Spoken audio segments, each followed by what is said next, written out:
So today I'm going to be showing you one of my all-time favorite, easy go-to recipe whenever I want something that is, flexible. One pan potato and chicken. After prepping all your ingredients, toss them into your oven pan and pop it into the oven while the oven continue to do its thing. You can even just, in the meantime, read a book or just lie on your couch and relax, knowing fully well that your dinner is secured. So come with me and let's make this easy dinner. Since we are roasting the potatoes, we want to make sure we are getting potatoes that are suitable for the oven. You know, potatoes are in different types. The one that you can use to make mashed potato, to boil, to roast, and so on. So these are the ingredients I'm going to be using. So we need some potatoes, of course, and then for vegetables, we need some broccoli, some parsnip, some carrots. In fact, these are basically just vegetables that I had at home. You can always just replace it with your favorite vegetable. Okay, it's not like it gone to your head to use only these vegetables. No. So I also have some plum tomatoes which I'm going to be using, and then I have some chicken. These are actually chicken legs. I just cut them to normal sizes, and then I'm going to be making a marinade with ginger, garlic, onion, parsley, celery stem. I'm also going to throw in some few of the plum tomatoes and blend that into a smooth paste just like this. For spices, I'm going to be using some chili flakes and some paprika, and then also some salt to taste.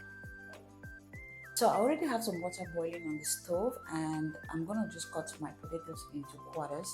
I love to have the peels on. It is optional. You can peel it if you want. If your potatoes are in good shape, like they are okay clean, then you can just go ahead and cut them with the peels on. The next thing to do now is to wash the potatoes thoroughly with some clean water.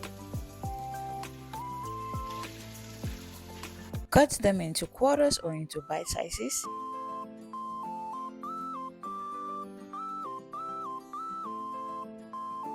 So I'm gonna pre-cook the potatoes, and for this part it is totally optional. You can just go ahead and toss them into your pan just like this, but for me I love to pre-cook because I want to shorten the cooking time, and I also want the spices to coat properly. In the meantime, cut your vegetables into bite sizes.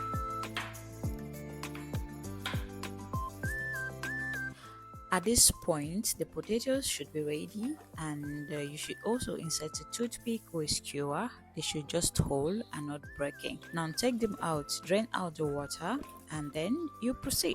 This is how your potatoes should look like, not entirely cooked.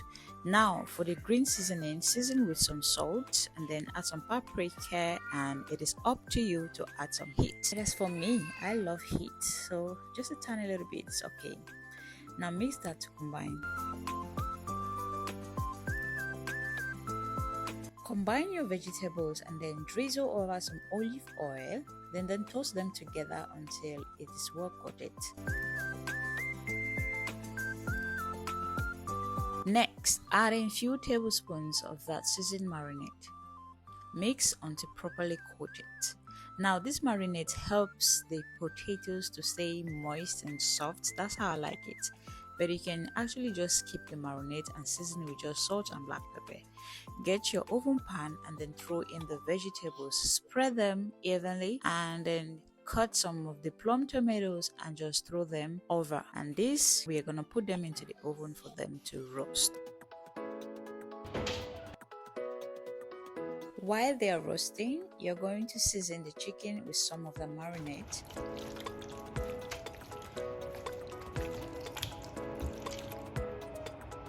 Pan sear the chicken on both sides until it has a nice golden color. I just want to lock in moisture before placing it on the vegetables.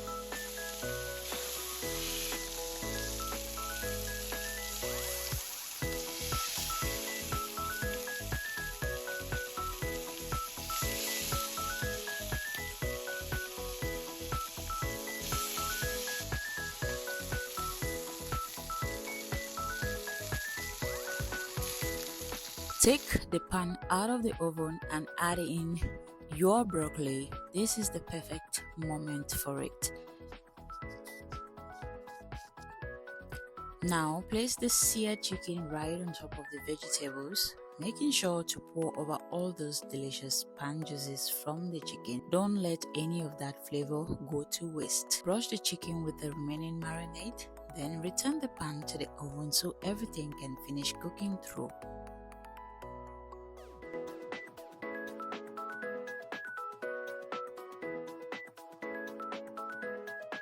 And that's it, an easy one-pan chicken and potatoes. Just the way I like it, nice and soft, full of flavor, but like I mentioned earlier, if you prefer a crispier texture, you can skip the marinade and simply season with salt and black pepper, making sure to spread everything out a bit more on the pan. Thank you so much for watching the Flavor Lab with Zidal. If you enjoy simple recipes like this, don't forget to subscribe for more. Until next time, take care.